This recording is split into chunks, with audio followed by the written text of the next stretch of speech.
Short, simple, unambiguous, entertaining. All words that normally don't describe my speaking style, my videos, most of the conference talks I've given, you know, basically all of that. But this video is going to be short and simple, and it still probably isn't going to be entertaining. Hey all, before we hop right into it, just a reminder that I have started a Discord channel and an announcement that I have started a subreddit. Basically, I have tried out a couple of different information security OffSec type subreddits, and they've all been kind of trash, and the moderators have been just mini fascists, so I don't really want to deal with that anymore. So I made my own. As long as it stays relatively small, it'll probably be relatively easy to moderate, but we'll kind of see how it grows. Feel free to join up in the Discord or join up in the subreddit. It is r/Viking_dev, and I will leave an invite to the Discord and a link to the subreddit in the description. Take it easy. Enjoy the video. The reason why it's going to be short and simple is because most of the changes that I've made to my malware this week, I basically already made a video about them. So the video that I did on enumerating processes on your system using the Windows API, which I will link here, it actually did fairly okay for being kind of a boring concept. Basically just took that code and yoinked it and stuck it into my malware. Essentially the changes that I made to my malware were because I kept having to constantly change the hard-coded process identifier that I was using to identify which process to inject into, because I started off just using Notepad as a really, really easy process to inject into. But as I kept testing, I realized, oh my gosh, I don't want to keep changing this PID every single time I crash Notepad. And it happened a lot. I can't tell you why I kept crashing Notepad, but I kept crashing Notepad. And every single time I crashed it, I'd have to restart Notepad, and then I would have to change the PID because the PID is functionally random, and it was just miserable. So instead, I just hard-coded notepad.exe into my program and had it dynamically find the PID based on the name of the process itself and then inject into that process. That is a little bit closer to the way actual malware in the wild works. I kind of thought of a couple of different solutions to this problem. I could just pick a random PID from the list, so basically enumerate all of the processes and pick a PID. But as you saw from that earlier video that I will link to here again because you really do need to watch it to understand what the hell I'm talking about, a lot of those PIDs were inaccessible. Basically, they corresponded to administrative tasks on the system, or maybe they were, 32-bit or 64-bit processes that I couldn't inject into from a 62-bit or 64-bit and a 32-bit process. There were just some issues that I'm going to have to get worked out. But basically, if I just chose a random PID, that was going to make my malware kind of unstable, which isn't great, considering I have no error checking whatsoever. My second option was I could write some galaxy brain algorithm that, dynamically injects into a process based on a couple of different criteria like access rights and, the name of the process and a bunch of other different inputs. But I'm super lazy, so I didn't want to deal with that.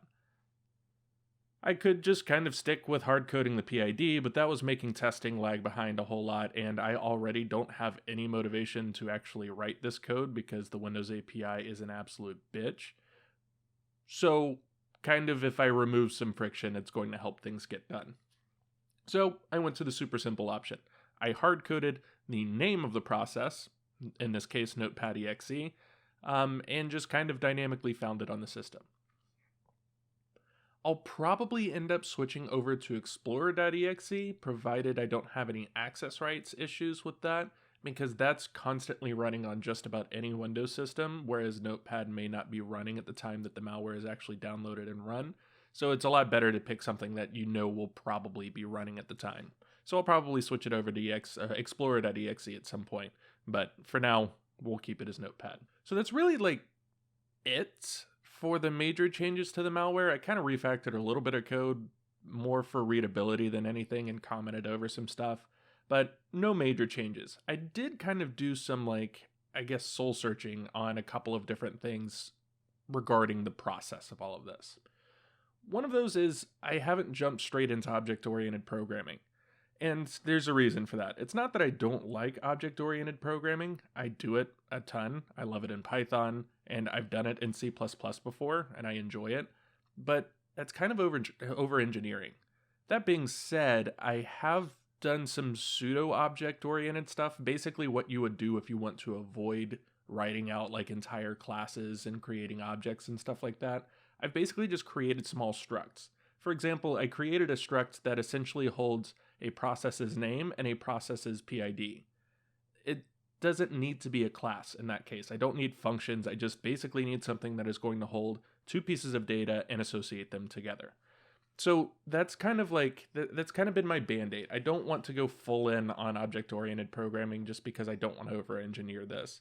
I don't need to create an entire class just to hold two pieces of information, but structs are super useful for that particular use case. Next up, I've got to put in some super boring work on the comm stuff.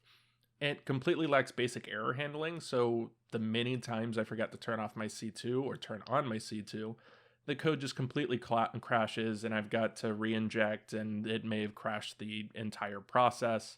So it's not great. So I've got to do some error handling, and I've got to fix those weird bugs with the C2 comms where it wouldn't create entire JSON objects if they had like two different criteria or two different, I guess, attributes within it. So I've got to fix that issue as well, which is super boring. There are a couple of things I've got to get done. I've got to set up a proper malware development environment. Right now, I'm testing on my host system, which is super not great and should be avoided in general. But I guess when I move things to a VM, there's the issue of finding out how to actually move the executable from my host system where I'm developing it or another VM where I'm developing it over into the victim VM. And there are kind of, I guess, logistic issues with that. So I've got to figure that out. There's the Netcomms issue, which feels like it's going to be a pain in the ass, but basically all of my communications to my C2 are getting truncated in very strange places. So I've got to figure out exactly what's wrong with that. I have a feeling the Windows API that actually handles the netcomms, so I think it's called WinSox, I think it's basically like truncating it, and it's doing it in a very strange way that I can't debug correctly. So I'm going to get to the bottom of that at some point. May or may not be in a video. Next up, a little bit more important, what is this malware actually going to do? Right now it just injects into a process, pops up a window, and dies. There are a lot of possibilities, but I'm thinking about just testing it out as a dropper or a loader to test out netcomms, making it more modular and have a quick and easy way to get it to update itself. It kind of kills two birds with one stone in that if it's a loader / dropper, then I can get it to just automatically update itself every time I rebuild it. So that would be kind of cool, but there are a lot of other things that I can do. Keylogging, info stealing, all of that are on the table. It would be cool to write a ransomware module, but honestly, I'm already expecting to draw the ire of YouTube censors, so that may be a bit much. I have seen other series on YouTube where people are building ransomware, but I don't know if I want to risk that quite yet. I'm still not even monetized on this channel. Next, I need to figure out a config system, so I don't need to hard code my C2 addresses and stuff like that in. That's kind of important if you want to write real malware that you're actually trying to evade investigations and IR and stuff like that. Less important if you're me and just trying to write something that works in order to kind of learn more about the Windows API. So that's a lot. I told you I wasn't going to ramble. It's only been 8 minutes. That's very short for one of my videos. The next video will probably be setting up the dev environment, which, I don't know. I mean, it'll be cool kind of to figure out how I'm going to do it, but it may not be unbelievably entertaining as a video itself. I'll probably release it as a video anyways because, why not? I'll probably also try to fix the netcomms issue in that video as well, so there's something useful there at least. That is about it. Thank you so much for watching. I appreciate all of the support that this series has gotten.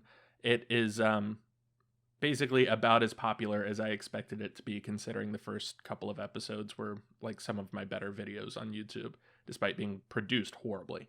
Like I said, thank you guys so much. I will see you in the comments or on Discord.